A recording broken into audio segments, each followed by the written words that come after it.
आज हम लोग कक्षा 9 के भूगोल के पाठ्य पुस्तक का अध्याय 2 भारत का भौतिक स्वरूप के प्रश्नों का हल करेंगे। पहला प्रश्न देखते हैं। निम्नलिखित विकल्पों में से सही उत्तर चुनिए। एक स्थलीय भाग जो 3 ओर से समुद्र से घिरा हो उसे क्या कहते हैं? तट, द्वीप, प्रायद्वीप या इनमें से कोई नहीं। तो जो स्थल 3 भाग समुद्र से घिरा हो उसे प्रायद्वीप कहते हैं। भारत भी आपका एक प्रायद्वीपीय देश है। प्रश्न संख्या 2। भारत के पूर्वी भाग में म्यांमार की सीमा का निर्धारण करने वाले पर्वत का संयुक्त नाम क्या है? का में ऑप्शन है हिमाचल, खा में है पूर्वांचल, गा में है उत्तराखंड और घा में है इनमें से कोई नहीं। तो इसका जवाब होगा खा, पूर्वांचल। तीसरा प्रश्न है। गोवा के दक्षिण में स्थित पश्चिम तटीय पट्टी को क्या कहते हैं? तो उसे कन्नड़ कहते हैं। और चौथा प्रश्न है कि पूर्वी घाट का सर्वोच्च शिखर क्या है, का क्या नाम है? अनायमुड़ी, महेंद्रगिरी, कंचनजुंगा, खासी। तो इसका भी ऑप्शन खा, महेंद्रगिरी सही होगा। बढ़ते हैं अगले प्रश्न की ओर। प्रश्न संख्या 2। निम्नलिखित प्रश्नों के संक्षेप में उत्तर दीजिए। पहला प्रश्न है भाभर क्या है? तो इसका उत्तर हम लोग लिखेंगे हिमालय से निकलने वाली नदियां जो अपने साथ कंकड़ और पत्थर ले आती है, फिर उसे हिमालय के नीचे जमा कर देती है और उसके अंदर विलीन हो जाती है, उसे भाबर कहते हैं।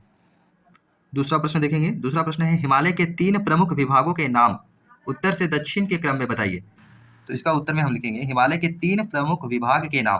पहला हो जाएगा महान हिमालय अथवा हिमाद्री, महान हिमालय को ही हिमाद्री कहते हैं। खा हो जाएगा निम्न हिमालय अथवा हिमाचल, उसी को हिमाचल भी कहते हैं। और गा हो जाएगा शिवालिक। ये हिमालय के 3 प्रमुख विभाग है। प्रश्न नंबर 3 देखते हैं। अरावली और विंध्याचल की पहाड़ियों में कौन सा पठार स्थित है? तो इसका उत्तर आपको यहाँ भी देखने को मिल सकता है, मालवा का पठार।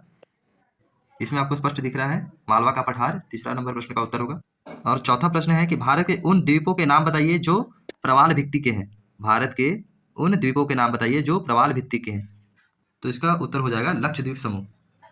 प्रश्न संख्या 3। निम्नलिखित में अंतर स्पष्ट कीजिए। पहला प्रश्न बांगर और खादर में क्या अंतर है?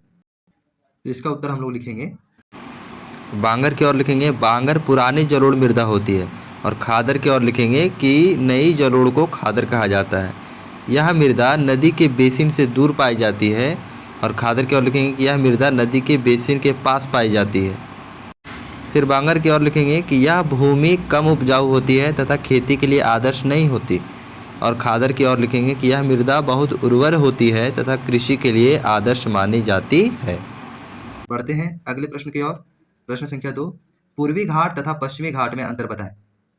तो इसका उत्तर हम लोग लिखेंगे पूर्वी घाट की ओर लिखेंगे कि पूर्वी घाट प्रायद्वीपीय भारत की पूर्वी भुजा का निर्माण करता है। इस घाट के ढलानों पर वर्षा कम होती है। पूर्वी घाट कोरोमंडल तट के समांतर है। पूर्वी घाट सतत नहीं है, वह अनियमित है। बंगाल की खाड़ी में गिरने वाली नदियाँ ने इनको काट दिया है। और पश्चिमी घाट की ओर लिखेंगे कि पश्चिमी घाट प्रायद्वीपीय भारत की पश्चिमी भुजा का निर्माण करती है। इस घाट के पश्चिमी ढलानों पर पूर्वी घाट की अपेक्षा वर्षा कम होती है। पश्चिमी घाट मालाबार तट के समांतर है, वे सतत है तथा इनको केवल दर्रों के द्वारा ही पार किया जा सकता है। संख्या 4। भारत के प्रमुख भू आकृतिक विभाग कौन कौन से यानी कौन से हैं? हिमालय क्षेत्र तथा प्रायद्वीपीय पठार के उच्चावच लक्षणों में क्या अंतर है? तो इसका उत्तर लिखते हुए हम लोग लिखेंगे भारत के प्रमुख भू आकृति। तो आपको पता होगा भारत में पर्वत भी है, मैदान भी है, पठार भी है, मरुस्थल भी है, तटीय मैदान भी है और द्वीप समूह भी है। तो हम लोग इसका उत्तर ऐसे लिखेंगे हिमालयी पर्वत, उत्तर के मैदान, प्रायद्वीपीय पठार, भारतीय मरुस्थल, तटीय मैदान और द्वीप समूह। इसमें एक और प्रश्न भी पूछा है कि हिमालय के क्षेत्र तथा प्रायद्वीपीय पठार के उच्चावच लक्षणों में क्या अंतर है? तो ये रहा इसका उत्तर, हिमालय क्षेत्र और प्रायद्वीपीय पठार में अंतर। हिमालय क्षेत्र में हम लोग लिखेंगे कि ये विश्व के सर्वाधिक ऊंचे पर्वतों एवं गहरी घाटियों से बना है। और प्रायद्वीपीय पठार की ओर हम लिखेंगे चौड़ी एवं छिछली घाटियों तथा पहाड़ियों से बना है। हिमालय क्षेत्र की ओर लिखेंगे कि इनकी औसत ऊंचाई 6000 मीटर है। और प्रायद्वीपीय पठार की ओर लिखेंगे इनकी औसत ऊंचाई 600 से 900 मीटर है। हिमालय क्षेत्र की ओर लिखेंगे हिमालय क्षेत्र से निकलने वाली नदियाँ 12मासी तथा लंबी होती है। और प्रायद्वीपीय पठार की ओर लिखेंगे प्रायद्वीपीय पठार से निकलने वाली नदियाँ मौसमी तथा कम लंबी होती है। हिमालय से निकलने वाली नदियां हैं सिंधु, गंगा, ब्रह्मपुत्र। और प्रायद्वीपीय पठार से निकलने वाली नदियां हैं नर्मदा और तापी। तो 4 अंतर पर्याप्त है, लेकिन आप चाहे तो एक और छोटा सा अंतर भी लिख दिए हैं। 5वां अंतर है कि इनमें बहुत कम खनिज पाए जाते हैं और पठार जो होते हैं उनमें खनिज के भंडार होते हैं। तो ये रहा आपका उत्तर। तो बढ़ते हैं अब अगले प्रश्न की ओर। प्रश्न संख्या 5। भारत के उत्तरी मैदान का वर्णन कीजिए। क्वेश्चन का हम लोग उत्तर लिखेंगे। भारत के उत्तरी मैदान का निर्माण मुख्यतः 3 नदियां सिंधु, गंगा एवं ब्रह्मपुत्र तथा इनकी सहायक नदियों द्वारा बहाकर लाई गई जलोढ़ मृदा द्वारा हुआ है। यह 7 लाख वर्ग किलोमीटर में फैला है। प्रश्न संख्या 6 देखेंगे। निम्नलिखित पर संक्षिप्त टिप्पणियां लिखें। पहला है मध्य हिमालय, तो इसका उत्तर हम लोग लिखेंगे मध्य हिमालय को निम्न हिमालय या हिमाचल के नाम से भी जाना जाता है। यह हिमालय का मध्यवर्ती भाग है। यह शिवालिक के उत्तर में स्थित है।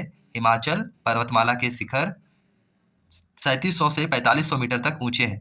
पीर पंजाल, धौलधार, नागटिबा, मसूरी हिमाचल पर्वतमाला के मुख्य शिखर है।